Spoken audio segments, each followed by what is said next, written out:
We would have thought that maybe the Ohio brothers would want to go for the respect ban against Dixon, but it's DEWA United themselves who actually take it away. For the Ohio brothers, they take away Claude and they also take away Kufra. With these two bans, is it signaling something here? Are you getting a spidey sense about something? It's more of just deny. They just want to deny a good pick over from Mielo, who can dominate in the lane, right? Against the Arlet, sure, the Arlet has been buffed, but it's still quite vulnerable in lane. If you are able to play the matchup properly and shut the Arlet down from the get-go, it's going to be tough for him to look for those plays around the map, which he's best at. So taking the Terizla out, a lane bully, away from Mielo, I think is a good choice. Even a Brody here to respect the pressure that Zia can put into that gold lane. As you can see, 3 gold lane bans in total for the side of DEWA United. Meanwhile, for TOB, Coach Mr. Mao is only given 1 respect ban over, and it's the Claude. Knowing what, we know that he has a lot of heroes that he can play, marksmans in the gold lane, and maybe that's where they're trying to get a win over Zia. Zia may be good, but in terms of hero pool, Watt may have a bit of an advantage. And it forces Zia on a pick like an Irithel here. What's Watt gonna play? What are the options? Irithel? Beatrix. I would say Leslie's an option, but against the composition of the Ohio brothers, I don't think it's a safe pick. Against a Novaria as well? Yeah, that's just too much catch, too much AoE CC. It's too risky. I think the safest bet that they can go for is Beatrix. Who else can pick up Purify though? Carry? But in this patch? It should still be okay, the carry. We did see Benny Cutie as well successfully pull off a carry yesterday. With an Akai, proper cover as well. They'll go for the Paquito and a Beatrix. But this leaves... Whoa! Arlet Rome, Paquito XP. My fight goes that should be it. That should be the combination that DEWA United are trying to utilize here. But with a Beatrix pickup. Martis. You think Martis? I think Guinevere is going to go to the jungle. Oh, true. And I think the Yu Zong might be picked up here by Mielo. Against the Arlet, okay matchup. And he can dive into the Beatrix really, really well. And he does go for that Yu Zong to end off the draft. DEWA United. I think we mentioned that the Ohio brothers have a lot of catch, but DEWA United, they also do have that, right? They have the Arlet for the final slash. They have the Engage coming in from the Akai as well. There's just a lot of CC coming through. And I think it might be a difficult time in these team fights for the Ohio brothers. We'll see. Both of them have a proper win con, right? They have win con set in stone here. For the side of TOB, they can utilize their heavy advantage in mobility. The fact that they have a Mathilda, the fact that they have so much survivability and range, they can constantly just poke out DEWA United. Meanwhile, for DEWA, they can kind of do the same, but it's not from range. It's from looking for small trades through skirmishes, a little bit back and forth for both these teams. So let's just get straight into it, ladies and gentlemen, for match 15, game number 1 between the Indonesian representative DEWA United and the representative from North America, the Ohio brothers. Earlier on, right now, we already see some trades of damage being put onto one another in the mid side of both teams. It looks like they're going to go for an aggressive stance. Best player 1 already clearing a lot quicker than the Akai, however. It's really time for all of you guys watching back at home to comment in the comment section down below. Use the live chat to pop in hashtag DEWA win or hashtag TOB win. Show your support. One of these teams will be going home with a loss here, and the other will be going to the knockout stages, qualifying to the lower brackets. I'm thinking here. Does Keys really want to engage onto this? Wow, that's a flicker burnt out very early on by Hoon. Has to respect the damage, I get it. But that's an advantage that TOB can look to, or DEWA can look to punish even more. Dixon has been more active so far, but he hasn't actually sacrificed any farm. He's still at the same level completely as Mielo. He could jump over with a Violet Requiem as well. First blood taken away by TOB as Hoon gets a snipe from downtown over to Shaco. Beautiful start for the Ohio brothers. Despite getting triggered into losing a few resources in the early stage of the game, they're still able to make it back into their own with Milo now in a 1v1 against Dixon. They should know where he is, but best player one goes in for that engage, looks to take away this from Ray. Good win. Small wins that'll build up, and TOB are getting a lot of small wins on the board. Even this Iritho winning in lane against a legend in Watts. Meanwhile, what happened up top? Shaco was able to equalize the kill here with a kill onto Shark. Whew. Now it looks like DEWA United are going to be the first ones to set up for the neutral objective. But look at Hoon come, and so does best player. It's a Requiem there, but a heavy spin as well. Ray forced back a great Astral Sphere, and that should be a turtle secured, but it's secured by Mielo. A furious dive as well. Dixon diving in deep, going for a few good shots. Mielo gets out, and TOB walks out with a win. That damage combination and that follow-up coming in from Mielo was just the cherry on top to a really good engage coming in from best player one. And all the while, he was still able to gain that neutral objective. And DEWA United, they're falling far behind. 1k gold lead difference already for the Ohio brothers in the first 3 minutes of the game. And for the most part, Watt and Zia, it looks like they've been trading in favor of Zia here. Iritho already level 5. Is he leading in the lane? He should be. In this matchup, it should be the Iritho who has an advantage over. But remember, when it comes down to this Beatrix, I would say it's more of a team fighting pick. They will need to try to utilize Watt outside of that lane. If TOB constantly push Watt into this lane, shove him back with the pressure they have in mid, TOB will be able to actually get into the mid game with a big advantage. Let's hope that they allow it to happen, right? Or let's hope that DEWA United are able to stave off the pressure. Wow, best player one again. Being able to find that opportunity and just give a lot of pressure, force that recall onto Keys. That's going to deny that rotation. Meanwhile, on the bottom side, Zia doing a good job. 1v3 now pinned down, and that should be the Vengeance picking up a free kill. But Zia, oh wait, he gets some of the guiding win. Followed through though by Shaco. A Violent Requiem by best player one, now pinning down Ray, knocking him up. He still is able to get out with a headbutt, but Super Shark takes him down. Now it's Shaco flickering out to safety under the turret. Who's it worth for Eterna? It's a gold lane, traded in for a jungle. They get Shaco. It'll be worth it for TOB for sure. Watts now dodging away from the spatial migration. Now it's best player one who's tanking, soaking up the damage from the turret. But it's a good clear over from Watt. Meanwhile up top, Mielo popping into Black Dragon form, looking to turn it around onto Kaze. He knows he doesn't have a Purify. A good play by Mielo. But Kaze is forced to use that BDF, stealing it away from Mielo as well. Whew, wow, what a long engage there from both of these teams. Both teams understand the stakes right now as they go for more! A good pin down from Ray, and even Dixon with the help of the final slash from Shaco. Zones Hoon and Shark away. BP1 looking for retribution, spatial migration coming in, a good stun, but wow! What? Best player one secures the second turtle for TOB. That must feel so horrible for DEWA United. After that long and a drawn engage from DEWA United, the first team to actually set up for that neutral objective, all best player one needed to do was come over, drive by, use that retribution, and take away that entire setup away from DEWA United. Earlier on, I would have thought that that engage in the bottom side would be worth it for DEWA United. I think losing Zia is a little bit more expensive, especially that there were no neutral objectives on the board. But even with Ray spawning in at the right time for that neutral objective take, he still lost it towards the Ohio brothers. And look at them go for more! The pickoff has been phenomenal. Best player one has been phenomenal. What an amazing initiation. And now Watts forced to play it real safe. Nibiru Passion just to clear out the wave in the bottom lane. Technically, DEWA United already gave Watt a little bit of time to try and catch up with the, I would assume, a gold deficit between these two gold laners, especially with the pickoff onto Zia. But still, he's still unable to catch up. And remember, Watt is a veteran in this lane, and he's losing to Zia. And that's an Astral Echo that reveals Watt gets that hitbox enlarged, and Watt will be connected over onto that Astral Sphere. But for DEWA, they'll be able to still minimize their losses through clearing these waves and cutting as well.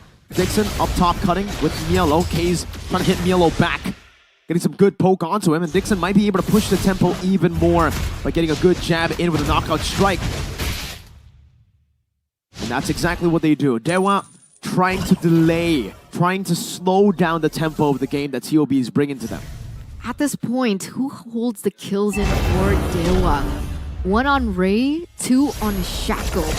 So the heroes, the players that you would naturally see as the carries, haven't been able to acquire the resources that are needed.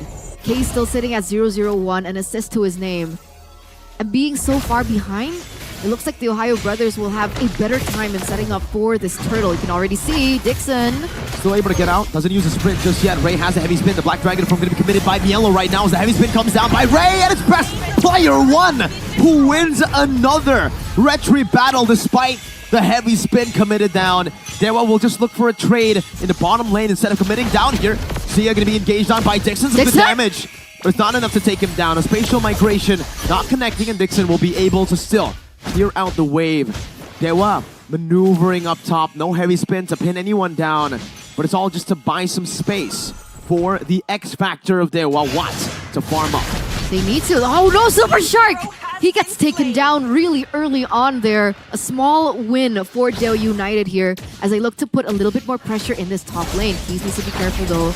Best player 1 is lurking. He's looking for that opening, giving some support over on to Zia. There you go. It's a good spatial migration. It's a good bait out of the Purify. 90 seconds, it's going to be down, so TOB will try to look for a play in that window. Meanwhile, Milo and Dixon just going at it, looking to get more pressure onto those side lanes. In this 1v1 of the Paquito and the Yuzong, what do we think? If it's just a quick trade, it should be the Paquito who wins it, but if Milo can force an all-in by landing a Furious Dive, a Petrify, it's the Yuzong. All right, so that's what we're going to be expecting, and I think perhaps Dixon has a little different idea elsewhere. He looks like he's rotating towards his top side. The Ohio brothers looking for a setup onto Watt. Hasn't been able to find it just yet, so both teams are actually posturing right now. The one thing that I'm really worried about is best player 1 is a level ahead of Ray. So even if DEWA United want to go and commit onto this next neutral objective that is spawning in 15 seconds, I would say that best player 1 has more of an advantage with the level lead. I'd say so too, right? I mean, the level lead breath gets you a little bit more damage on your Retribution. But the thing is, if you're against an Akai, the level lead doesn't really matter that much. It's about how you can bait out the heavy spin. The heavy spin effectively creates almost not a contest. Best player 1 though! He wants to just jump in, no neutral objective control. What a beautiful spatial migration, Astral Echo play. You can see that BP1 just jumped into the middle, but because the hitbox was enlarged and already multiplied, he got all 2. But Ray, oh no, MPLi, he's going to be caught by the heavy spin, pinning him down. MPLi gets picked off. Oh, the guiding wind from Super Shark saves MPLi. They've used the heavy spin, they baited it out. And now it just comes down to the retry battle of Ray and best player 1. Another spatial migration, jumping in. Ray looking for the retribution onto the Lord. It's a contest that best player 1 wins. 4-0 in retry battles. The Ohio brothers, the representatives from North America. Their flag raises high here in this match as they have completely destroyed DEWA United in that team fight. Being able to take the Lord, being able to take 2 members down from DEWA United. DEWA unable to find a single trade whatsoever. It looks like Watt should be able to deal some damage onto the Lord. But that tower is definitely going down in favor of the Ohio brothers. Dixon though down or up top trying to go for the defense, but he might actually be caught off. He jumps in with 2 shots, but Zia is able to just walk him down with the rest of the team, helping him out, backing him up in the XP lane. With being so far behind, you understand Dixon's sentiment. He's looking for some trades over the board. He was looking for that tower in the top side, a little bit of a window of trade for DEWA United, despite being 6,000 gold behind. And unfortunately, the Ohio brothers with, like we mentioned from the drafts, right, the mobility buff that they have with the composition is so quick to follow that up. DEWA United, what's their plan B? They couldn't go for what they were trying to do in the early game. Now we're resorting to the mid game. That unfortunately, they're kind of behind. The composition was built around neutral objectives. That's the reason you go for the Akai. Unless you want to go for big team fights as well, I guess it's a good combo, but mainly it's neutral objective control. all 4 of those neutral objectives that has been the main goal of DEWA has gone to TOB. The team with the better poke range and for right now, team fighting. That's what TOB has been able to force out every single time, if you guys notice.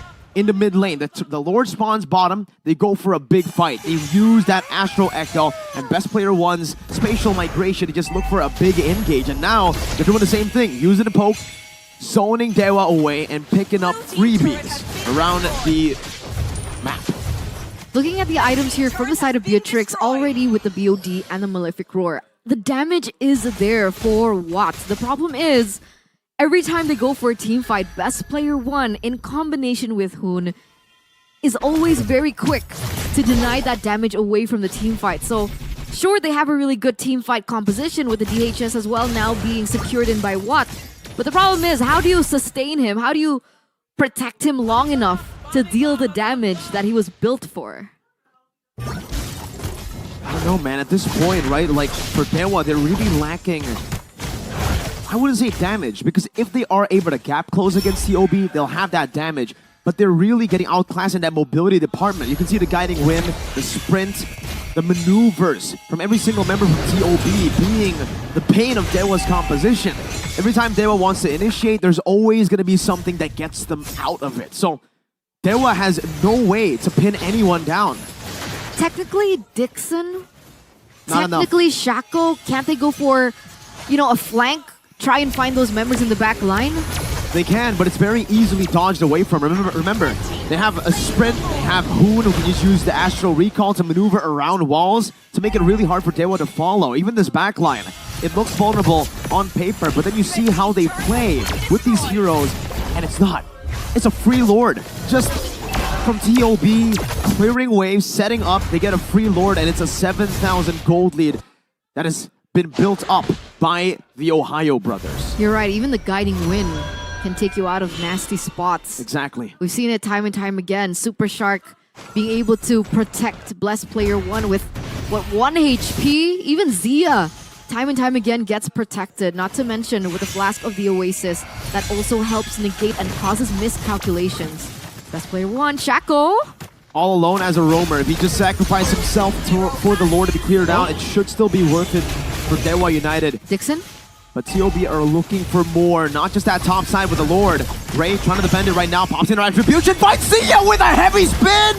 That's a disaster for TOB, gets knocked up and shut down. A good engage by MPLi, going out the cage, but he might lose his life to the turret. One more shot and he will be saved by Super Shark. It turns out to be a win for TOB.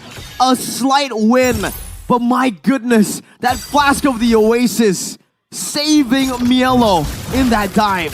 That was such good cover. Again, right? The Flask of the Oasis. Literally, we were talking about that right before that whole battle occurred in that mid lane. The fact that it causes so many miscalculations. Initially, it was a really good play by Keys. They lost the inhibitor turret, however, and Keys eventually had to lose his life as well. 5,600 gold lead still in favor of the Ohio brothers. Let's take a look at that replay. What exactly occurred back then? This is it. Zia mispositioning, man. That headbutt into the heavy spin. Super Shark was ready with a guiding win earlier, but unfortunately he wasn't able to tap it because of all the cancels. Then the clutch healing. Super Shark saving the team. How many times have we seen a guiding win to save the team this game? So many times that if I asked you to do every one with a push-up, I don't think you could do it. I think I can still do it. That's like more than 100. Okay, I don't think the game has gone on for 15 minutes, Eterna. I think it's definitely not 100, maybe 10. Oh, Poon pops in that Astral Echo. Doesn't reveal anyone. And DEWA just clears out the wave still. The longer this game goes, by the way, the riskier it gets, the harder it gets for TOB. They have some solid scaling, but so does DEWA. That Valentina, the Paquito as well, to control the side waves. TOB are going to have a bit of trouble. The Yuzong is more of a team-fighting hero, not a split-pushing one, and if Dixon can continue the split push, he might be able to take away the spearhead for initiations. But it's out of TOB. Best Player 1 jumps in onto Ray, but his heavy spin comes down as well. Shaco Final slash begins to back, but Shackle's the one who gets deleted. The TOB collapse. That's a good petrify. Kaze forced to use the winner truncheon right now. The burst damage comes through with BEF from the side of Kaze is not enough to get him out. TOB get a massive 2-for-0 right as the Lord spawns back in the game. Enhanced Lord should be taken for free by the Ohio brothers. That 4v5 team fight doesn't really go according to plan here for DEWA United. Sure, Dixon was able to push one turret in the top side, but not even the inhibitor turret was touched. And that was in trade for 2 members from their own side taken down, and the Ohio brothers securing yet another free Lord of the game. Intelligent that's initiation. the third Lord. And it's intelligent initiation, Eterna, from the side of TOB. The way that they have been able to just force fight so that the side lane control won't be of any use for the side of DEWA United. Look at the way they're now marching down into the mid lane. They might actually force a complete end with the Paquito being in the bottom lane. It's an enhanced Lord. Ray still holding out in the mid lane, not letting it crash into the base. Zia has now returned into the team. The heavy spin now is going to be used up by Ray to start and delay a team fight from TOB. A siege onto the base. Dixon positioning in the flanks, looking for a position, looking for an angle to get a good knockout strike to bring TOB back to the team. But for DEWA, they will be able to defend in the mid lane and even up top in that base turret. A good Astral Echo reveals 4, gets 4. Black Dragon formed by MPLi, but it gets chunked quite low. Good zoning for TOB. They get a free base turret, and now it's going to be a Furious Dive as well, knocking him up. It might be an all-in, but Ray's still able to survive. Shackle with a Vengeance, Dixon jumping into the back left, knockout strike, and Hoon picks up a kill from downtown. DEWA still in it to try to defend. TOB, 3 HP bars low, gets a spatial migration. Best player 1 disengages one more time. And TOB with 3 waves, with 3 base turrets, is a good Astral Spear. Onto Watt. 4v5, MPLi with a Furious Dive. That's another good Astral Echo. Best player 1 with an engage that might have just sealed the deal. Ray gets a pin down onto Zia, but Kaze is not able to follow it up just yet. Now the base wide open. A few minute waves crashing down, but Vixen's still able to do a little bit of a defense here with a minute wave. It's just 1 cannon minute that Ray's trying to deal with. TOB doesn't care. They don't want a team fight. They want the win, and they'll qualify to the knockout stages of MPLi 2023. Congratulations to the North American representatives. That was an amazing performance by the Ohio brothers.